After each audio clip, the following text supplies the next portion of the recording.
All right, hello and welcome back to Gay by Gay. Thank you for joining us for our impromptu death week, apparently. Don't know how this happened, but it did. More death stories. More death stories. So this time, we're moving on to... The other gay. Me. So, Charlie. Hi. Death. Yeah. So, I'm not scared of death. Not at all. I think definitely after my grandpa passed away, which was almost 3 years ago. It's been a bit. Yeah, it's been a bit. I can definitely say, like, when my grandpa was alive, I grew up with him a lot, and I was definitely his favorite. I felt safe with him. At any time I was with him, doesn't matter where we were, I just felt safe all the time. And I guess after he passed, I just kind of lost that with anyone, I guess. Yeah, you were quite close with your papa. I was really close with him, yeah. And so, like, after he died, the thought of him being over there, it's comforting in a weird way. Yeah, because your papa was quite sick near the end, was he not? Yeah, he was very sick. He had a stroke in April of 2017 or 16. And and then he ended up living for like 2 years, but towards the end he got diagnosed with like spinal cancer, and he had a lot of things wrong with him, weirdly enough. And he was just very much deteriorating quite quickly, unfortunately. Yeah. So I guess in some ways it was probably a bit of a relief to know that he wasn't hurting anymore, as much as it was very hard for you to lose him. Because I know every single day that he was living for 2 years, he was fighting for his life. Like, he was somehow in pain. It doesn't matter where it was, he was in pain every single day for 2 years. And he did that for us, which is very... I don't want to say wild, because I know he would do it, but, like, That's wild. That's wild. I mean, it's kind of horrifying to think about in some ways, and yet in other ways it's also very humbling, just because you realize, like, they're not fighting for themselves, because in some ways they would probably rather go at that point, because they don't want to deal with it anymore, but they don't want to leave you. Yeah. So in some ways that very much makes you realize, you know, that's deep and that's very selfless in some ways. Yeah. Because, again, it's not them living for themselves, because, again, they probably would just rather not at that point. Have that pain, Yeah. So that was a huge turning point, I feel like, in kind of your growing up. Yeah. Just in that, like, it really did affect you very strongly, especially because you did watch him deteriorate for quite a few years, because even before he got a stroke, he had, like, this growth on his back, and it was really painful for him. He got many surgeries and, like, antibiotics for it, but, like, it was just something he had for, I think, since he was, like, almost 30 years old, and he was, like, 64 when he passed away. It was just something that he dealt with, So... But you took care of him in some cases, just because, you know, you knew how to give him his pills and his medications and everything like that. Like, and you would have been fairly young at the time. I was like 10 and like 11 years old. So again, something very serious. Very, very serious at a very young age. Yeah. So you were kind of around this terminal illness from a very young age. Yeah. And, you know, did you constantly live with this thought that he could die at any moment? Or did you feel more self-assured, like, in some ways, oh, no, he'll be fine. He's always been fine before. Like, did you have that self-assurance? Or did you live with that knowledge that he could just die at any moment? Because there was a lot of setbacks where he would get better. Like, he'd start walking again, and he would get better. Because he was paralyzed from his stroke, his whole body. He couldn't move anything. So there would be times where he would get really better, and he gets to start walking. And then his cancer would send him back. And then I never really thought of him dying. I just kind of, he's getting set back again. Yeah, so he has to start again. You know what I mean? His dying was never really kind of one of those things that you conceptualized. It was, you conceptualized his sickness, not his death. Not his death, definitely not. Because I just remember how many times he'd be at home for a while, and then he'd be back in the hospital, and I'd be like, but he was fine. Yeah, like, especially because someone like that can bounce back and forth so rapidly and so quickly. Like, you know, it's really difficult. But no, you dealt with quite a lot at a very young age. You had to take a lot of responsibilities at quite a young age, where... Not only my siblings, but my grandpa. Yeah, that kind of caregiver role at a young age is a very difficult role to take, because, you know, it takes a lot of maturity, it takes a lot of mental strength and emotional strength in order to... so many times where he would have, like, coughing fits, and I wouldn't know what to do. I'd be so scared, and I'd start crying. And he'd look at me, then he'd start crying. And I'm like, why are you crying? I should be the only one crying. And he'd still just be coughing. And then the nurse would come in, and she'd be like, is everything okay? And I'm like, I think so. But I'd be crying. I'd be bawling my eyes out because I'd be so scared. Do you think that when he died, it was kind of a surprise? Yeah. The day before he died, I was sleeping at the hospital for, I think, 5 days straight almost. And my mom. Things were kind of Yeah, winding down. That was in when that it was way. about to happen. Like, that's when I kind of knew. That was that kind of final Yeah. slide, I think, where reality kind of starts to hit you. And so you had spent multiple days and nights at the Yeah. hospital just waiting, So I was unfortunately. prepared for him to die, but then, of course, the day before he died, my grandma was like, okay, I think I'm going to take you home, just take a shower and maybe sleep there for a night. I think you'll be okay. I hate to say it, but I feel like in some cases, people like your papa, Yeah. he was more concerned with you guys than he was with himself. Yeah, definitely. And so I feel like to a major extent, is it strange of me to say I think he waited for you to go? Probably, yeah. I think he didn't want you to see that. He didn't want you to see him like that. And he definitely didn't want you to experience his passing. I think he held on until you were gone and he knew that you were going to be okay. 'Cause- And then he let go. Yeah, like, when I last saw him, I remember getting up in the morning. It was really early, and she's like, I'm going to take you home. And I was like, okay. So I got all my stuff together. And then I went to my grandpa's bed, and I started holding his hand, and I kissed him on his forehead, and he was sleeping. And I said, I love you. I'll see you later. Like, I was going to come back that night or the next day over. Yeah. And then I remember waking up the next morning, and it was like 6 o'clock in the morning. It was so early. And I was like, what? Why am I getting up early? Like, and my cousin's like, your mom wants you to go home. And I'm like, Yeah. why? She's like, you just have to go. And I'm like, okay. Yeah. So when I went there, my mom wasn't even at the door. It was my auntie.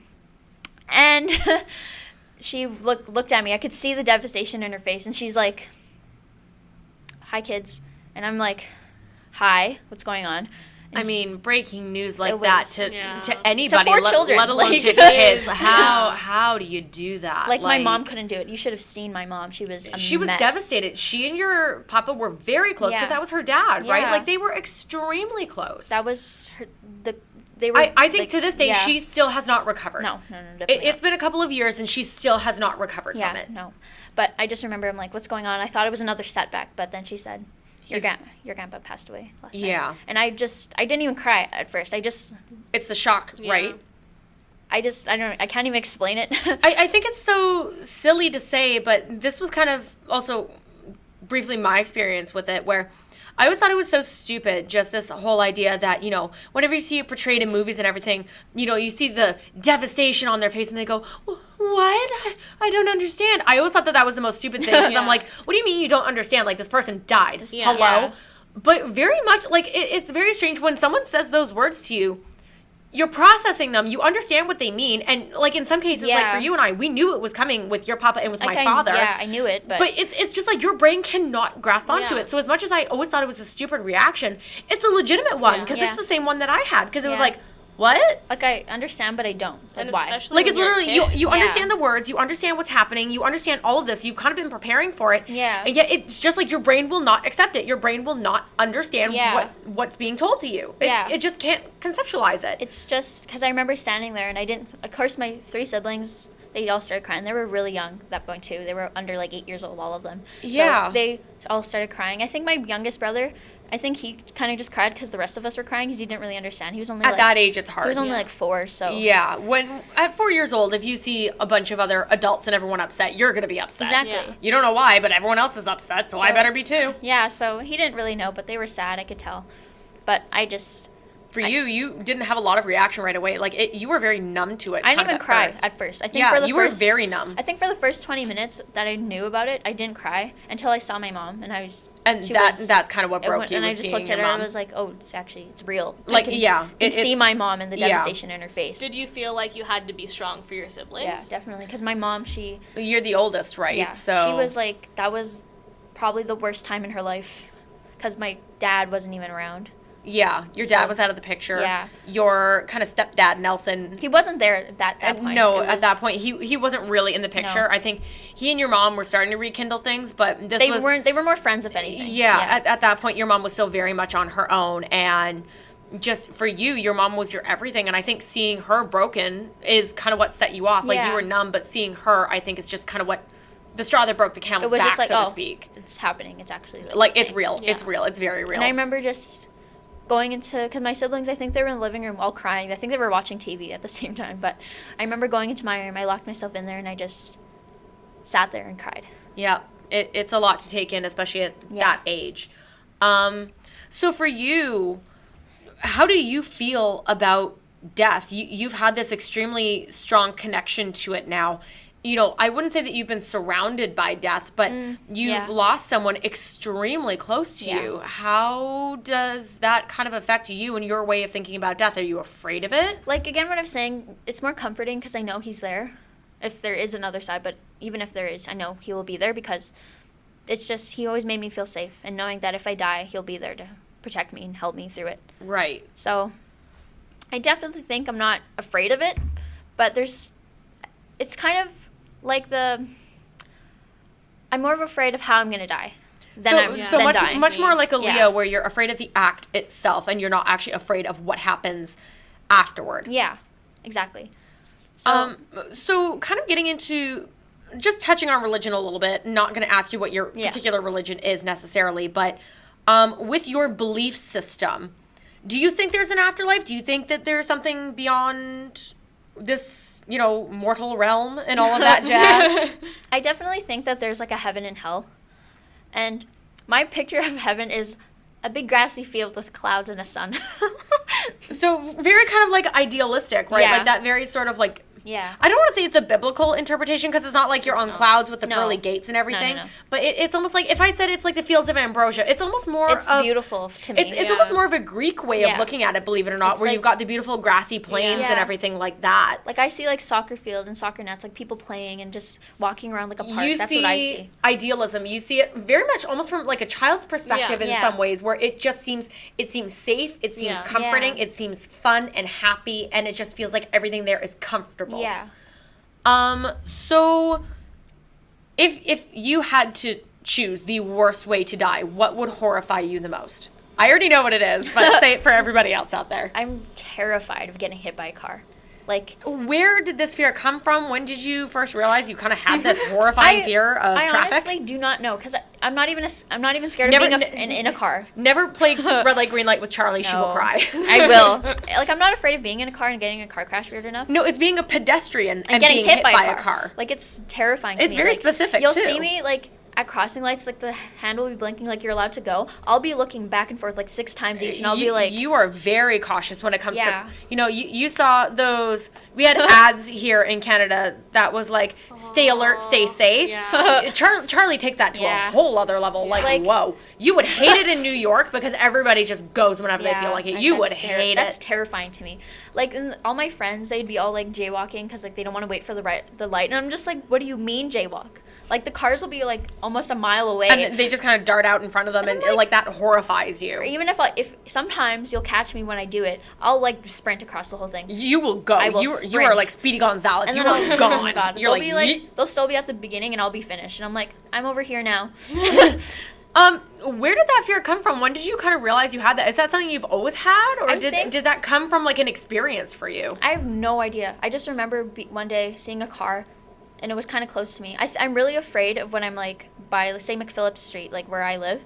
And if you're really close to the sidewalk and, like, the road, the cars will zoom past you. And I get it's a main street in the city that we live in. And, the cars are going pretty darn quick. They're going, 50 clicks? Yeah. Oh. So they're going pretty darn fast. And so, it's quick enough that absolutely, if the cars drive by, you will feel the air from them. I feel the air, and I just feel like they're going to, like, accidentally swerve off a little and hit bit. you. It's terrifying. But did you ever, like, experience getting hit by a car, like, bumped by a car? Did you ever see anyone get hit by a car? Is that where the fear comes from? Or is it just, like, a deep-set fear that even just cars going quickly is maybe what triggered it? I've never seen anyone get hit by a car. I've never experienced that in my life. I just do not know why I'm so terrified of it. It's literally just, maybe that experience from, having walked in heavy trafficked areas. It's just this terrifying thought of being hit by an out-of-control vehicle. I'm 14 years old, and there's sometimes where my cousins or my mom will still have to hold my hand. And you just kind of panic a little bit? I'm terrified. Yeah. You have no idea. Like, when they're jaywalking, they'll, like, take off without me, and I'm, like, stuck in the middle of, like, the little island part of the road, and I'm, like... Oh, like the divide? My, like, heart just, like, I feel like I'm gonna die. And they're like, just come, and I'm like... And you were legitimately scared. I'm like, you need to come back and get me. I can't go by myself. Yeah, I'm not old enough. I need an adult. Yeah. I'm in danger. That's literally me. I'm Ralph. Ralph. Like, I think I'm not really afraid of dying anyway else, just of that. Just of that. Like, that to you would be, like, the pinnacle of horror. It's just terrifying. Getting hit by a car. Is it the pain of being hit by a car, or is it the horror of just acknowledging what's happening? Yeah. What is it for you? Are you afraid of the pain of it? No.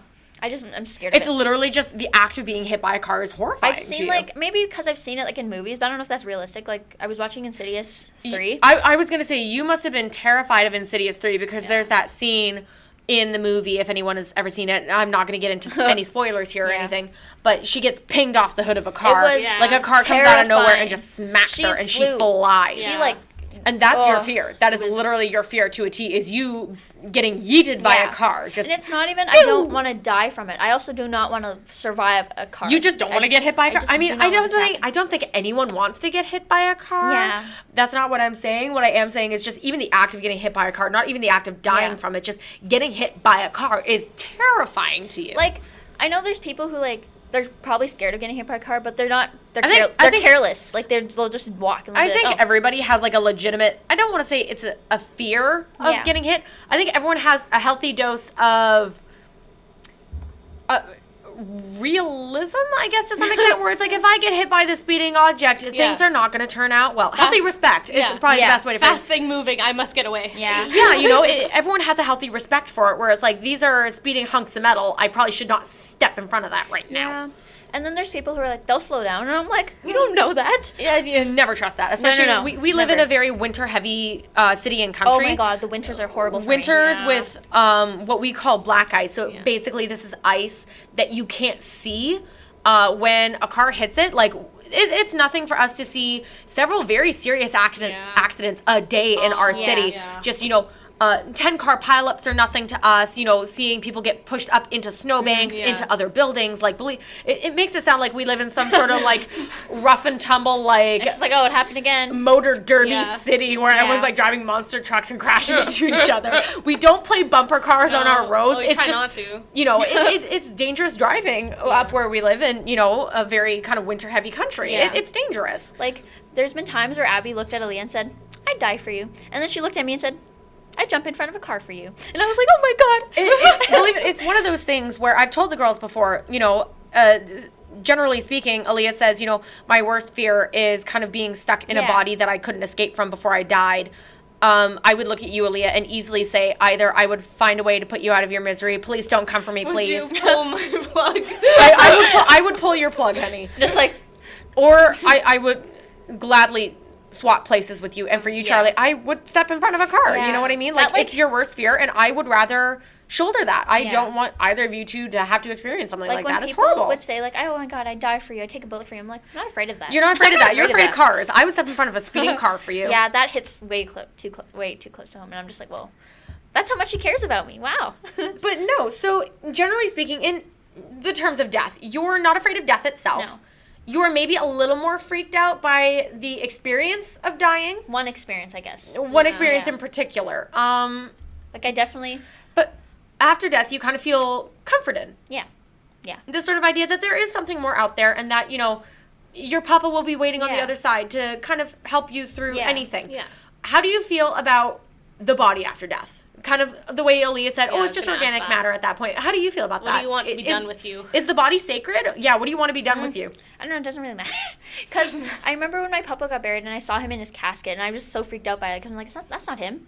Like, that looks like him. Yeah. Death but is a it's not weird. him. Death is a very weird thing, and I can say this, Yeah. having seen death quite a bit. Yeah. Bodies after death don't look like the people you knew Not at before. all. It's very death gives a weird sort of change Like, to if I'm the being image. honest, he looked good for being dead. But, I like, know what you mean. I do. he looked good for being dead. But Look pretty good for a Look dead good. guy. he looked pretty good. I look Damn. good for a dead bitch. Yeah. She's alive. She's God damn alive. it. Yeah, but he looked good. But I It's hard to conceptualize that that's him because, in a way, his spirit's not there anymore, and so Yeah. it's almost like without that spirit, you almost don't recognize Yeah. the shell anymore. You know Like, what I mean? Like, I'm- you recognize it with your eyes, but like there's just this piece of you that's like, no, something's not there anymore. Like, I'm uncomfortable with the thought of knowing that his body that I used to hug and he used to hold me is down there, but it's not him, so it doesn't bother me that much. So for you, do you want to be cremated? Do you want to be buried? You're indigenous to, Yeah. Canada. So, are there any customs for you that you would rather see done? Do you want something like a sky burial? Do you want something like, do you want us to ship you out on a canoe and float you into the middle of the river? Abby. What? No. You don't want the vultures to peck out your eyeballs? Maybe. I don't think we even have. I don't think we even have vultures in our city, but that's not the point. No, I think I would definitely want to be cremated, but like I want people to see me before I die. So kind of maybe like an open casket Like a viewing ceremony, thing, yeah. and then just huck you into the oven. Yeah. Gotcha. Just burn me. Just burn it. Burn the witch at the baby, stake. burn. The witch at the stake. I mean, I always laugh at my mom because she says she wants to be cremated, and then my cousins are always like, "Yeah, we'll just smoke you after." I'm like, Don't worry. If you ever die before I do, I'll just put you on the mantle next to Dad. Yeah. And if Aaliyah ever dies, I will hollow out that mallard duck and I will stick your ashes in the duck. Oh, I Aaliyah. don't want to be cremated though. That's terrifying. All right, so that's kind of Charlie's, death stories and yeah. kind of experience and feelings and thoughts about it. Yeah. So I guess in the last of the trilogy, you guys will get to hear about my experiences. best. Oh boy, that's going to be a long story. So you guys have that to look forward to. Woo. Thank God that's coming out on a Friday Yeah. from our projected schedule, because you guys are going to need to buckle up for that one, honey. Process it the whole Yeah. weekend. Yeah, you're going to be thinking for a while afterwards. All right, so we will see you in the next episode. Thanks for listening. Take it gay by gay, guys. Bye.